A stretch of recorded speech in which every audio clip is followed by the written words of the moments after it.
Kalau punya ubi di rumah, jangan cuma dikukus atau digoreng biasa aja ya Bu. Di sini aku akan bikin cemilan dari olahan ubi ungu. Udah aku siapkan ubi ungu sebanyak 500 gram. Kemudian aku siapkan juga biskuit Mary.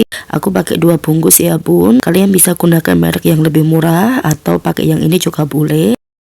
Selanjutnya untuk ubi ungunya kita akan kukus.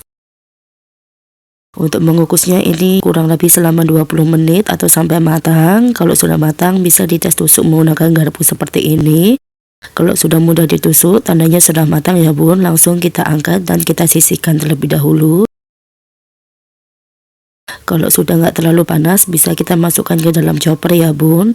Jadi si ubinya akan aku haluskan, tambahkan santan. Di sini aku siapkan santan sebanyak 110 ml, tapi aku hanya gunakan setengahnya terlebih dahulu. Lalu kita masukkan gula pasir sebanyak 100 gram.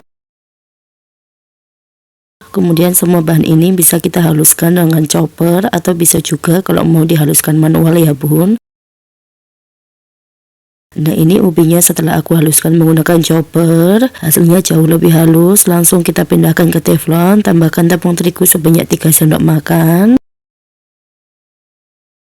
Tambahkan 1 bungkus vanili bubuk atau bisa juga diganti vanili essence ya Bun. Tambahkan 1/4 sendok teh garam. Kemudian kita masukkan sisa santannya tadi. Jadi total santan yang aku gunakan tetap 110 ml ya Bun. Lanjut ini bisa kita aduk hingga tercampur rata. Awalnya memang agak kesulitan dan juga sedikit berat, cuma aduk aja terus seperti ini sampai warna putih dari tepung terigunya itu nanti nggak kelihatan ya Bun.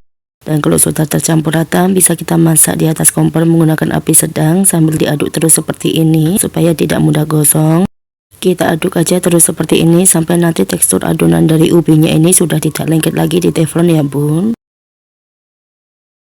Nah menurutku ini sudah cukup dan juga sudah matang, bisa dimatikan api kompornya. Lalu kita biarkan hingga dingin terlebih dahulu baru nanti digunakan. Selanjutnya di sini aku siapkan semua bahannya, ada biskuit Mary dan juga adonan ubinya tadi. Ambil sedikit adonan ubi, kalau mau ditimbang juga boleh, tapi ini aku kira-kira saja ya Bun. Lalu kita bentuk bulat dan beri lubang di bagian tengahnya seperti ini.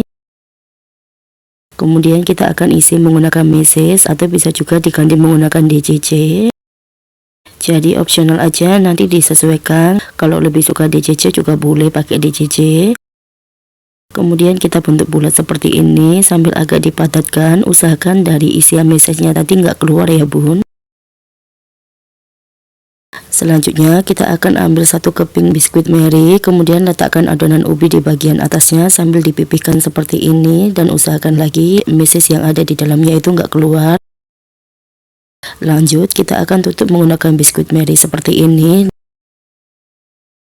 dan agak ditekan sedikit karena bagian pinggirannya ini kurang rapi. Jadi aku akan tutup sedikit demi sedikit menggunakan adonan ubi seperti ini sambil dirapikan ya Bun. Jadi untuk penggunaan adonan ubinya bisa kalian sesuaikan saja. Untuk isiannya di sini aku buat sedikit lebih tebal ya Bun. Kalau mau ditipiskan lagi juga boleh supaya nanti hasilnya lebih banyak lagi. Dan ini kita lakukan sampai selesai. Selanjutnya di sini aku siapkan air dan juga biji-bijian putih. Lalu kita akan ambil kue yang sudah kita buat tadi, celupkan ke air bagian pinggirannya seperti ini. Tujuannya nanti untuk merekatkan biji-bijiannya. Untuk menyelupkannya juga harus hati-hati ya Bun. Kemudian bisa kita baluri menggunakan biji-bijian putih seperti ini. Kalau mau dimix menggunakan biji-bijian hitam juga boleh ya Bun, kalian sesuaikan saja. Nah ini hasilnya jauh lebih cantik ya.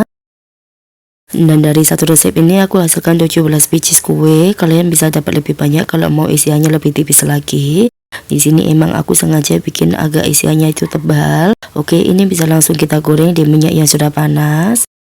Di sini aku menggorengnya menggunakan api sedang ke kecil ya supaya tidak mudah gosong. Dan bisa dilihat ini itu ada kesalahan sih sepertinya karena biji-bijinya itu rontok semua. Jadi mungkin kesalahannya ada di bahan perekat ke biji-bijinya tadi, kan aku pakai air ya. Seharusnya bukan pakai air karena ini sudah terlanjur, jadi aku goreng sampai matang terlebih dahulu ya. Kalau sudah matang bisa langsung kita angkat dan kita tiriskan. Nanti aku akan kasih tunjuk tipsnya supaya biji-bijinya itu nggak rontok. Jadi tipsnya itu aku pakai putih telur ya bun. Untuk putih telurnya sudah aku beri 2 sendok makan air. Lalu kita akan ambil kuenya tadi dan celupkan ke putih telur seperti ini di bagian pinggirannya aja ya bun. Selanjutnya bisa kita baluri menggunakan biji wijen seperti ini.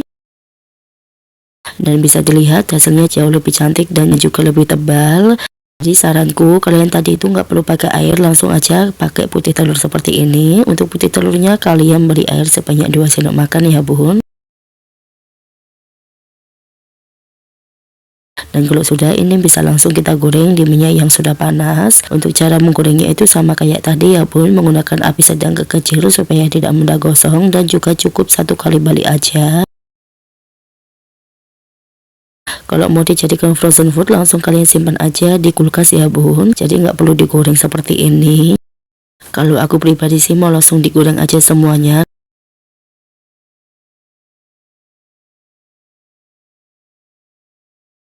Kalau setiap sisinya sudah berubah warna kecoklatan semuanya, bisa langsung kita angkat dan kita tiriskan. Dan untuk menggorengnya juga harus hati-hati jangan sampai gosong karena ini mudah banget matangnya ya bun. Dan ini hasilnya setelah aku goreng semuanya. Tadi itu sudah ada yang dimakan satu. Di sini aku akan kasih tunjuk perbedaannya. Kalau pakai putih telur hasil biji-bijinya jauh lebih tebal dan juga lebih menempel seperti ini, dan digoreng itu nggak lepas atau nggak rontok.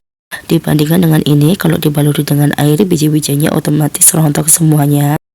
Oke, sekarang ini perbedaan keduanya ya bun, sangat-sangat jauh berbeda. Jajanan satu ini bisa banget kalau mau dijadikan ide jualan, dikemas aja menggunakan mika seperti ini. Nanti untuk ukuran mikanya aku tulis di kolom deskripsi ya. Dan untuk mempercantik, di sini aku akan tambahkan stiker thank you di atasnya. Nanti untuk harga jualnya bisa kalian sesuaikan di daerah masing-masing. Kalau di tempatku bisa dijual di harga mulai 3 ribuan saja dan ini sudah menguntungkan ya bun. Dan ini dia, sekarang aku akan kasih tunjuk untuk isiannya ya bun. Kita belah seperti ini. Bisa dilihat walaupun pakai mesis itu coklatnya full banget dan juga meleleh. Karena di sini aku pakai mesis yang mudah meleleh ya bun. Jadi mesis itu ada grit-gritnya gitu. Sekarang saatnya kita coba. Bismillahirrahmanirrahim. Masya Allah, rasanya itu enak banget. Walaupun ada mesis di dalamnya, tapi manasnya itu pas, nggak enak sama sekali ya bun. Cocok untuk cemilan atau untuk ide jualan juga. Kalian wajib cobain karena buatnya sangat mudah. Selamat mencoba, sampai jumpa di video selanjutnya.